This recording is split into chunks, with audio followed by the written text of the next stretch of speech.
Hi, my name's Sam Sterling, and this week I played Corn, and here's what you missed in episode 1 of Crimson Carnage.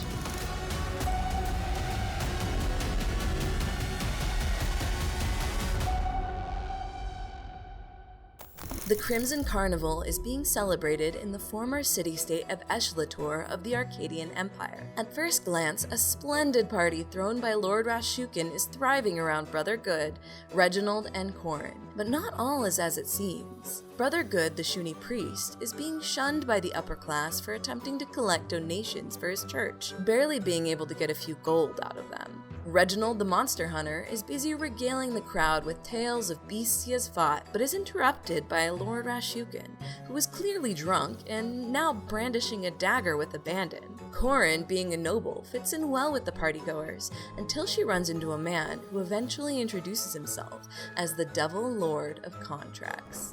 If this was the worst of the night, it could all be forgotten, but it was just the beginning. Suddenly, Lord Rashukin is struck down by a dagger, his body hanging limply over a fountain with Maritza, his daughter, standing over him with hatred in her eyes and a dark incantation on her lips. With abyssal words, the party takes a sinister turn as people begin to rip each other apart in madness. Demons and imps pour into the hall, causing Brother Good, Reginald, and Corin to flee. When they get outside, they see a city in flames, as a frog-like humanoid atop a golden slab is chained to a broken celestial beast, wreaking havoc on its destructive ride through the city.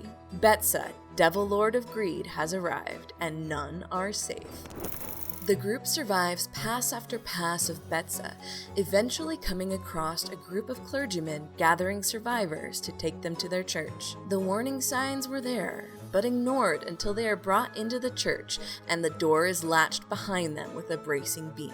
The slaughter of all those trapped begins, and Corin and Brother Good try and force the beam from its holdings. Reginald is struck by one of the attackers, and with adrenaline coursing through him, he runs and lifts the beam, straining himself greatly. Brother Good is struck down, laying in front of the door and bleeding out by one of the attackers. Corin leaps to safety over Brother Good while she lights the church ablaze, throwing her torch into a bowl of incense. Reginald, carrying Brother Good, makes it out, using the fire as cover.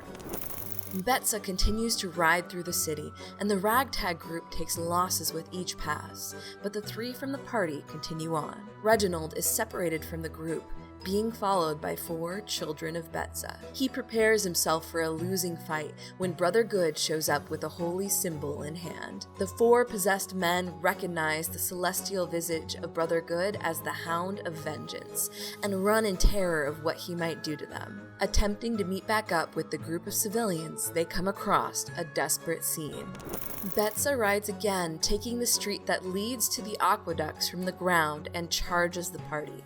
The 3 prepare to dodge the devil once again to get to freedom. Corin weighs throwing a civilian to the Devil Lord, making sure they have no ties to one another. Brother Good prepares to leap, while Reginald attempts to deceive the Devil Lord by pretending to throw someone into their grasp. Reginald's plan works with no one taken. However, Corin attempts to bump a civilian in the way of the grasping hands, but fails and is almost taken, if not for the axe of the goodest boy. As the last pass of Betsa before salvation lashes out at Corin, Brother Good jumps between Corin and the Devil Lord, being taken to save her.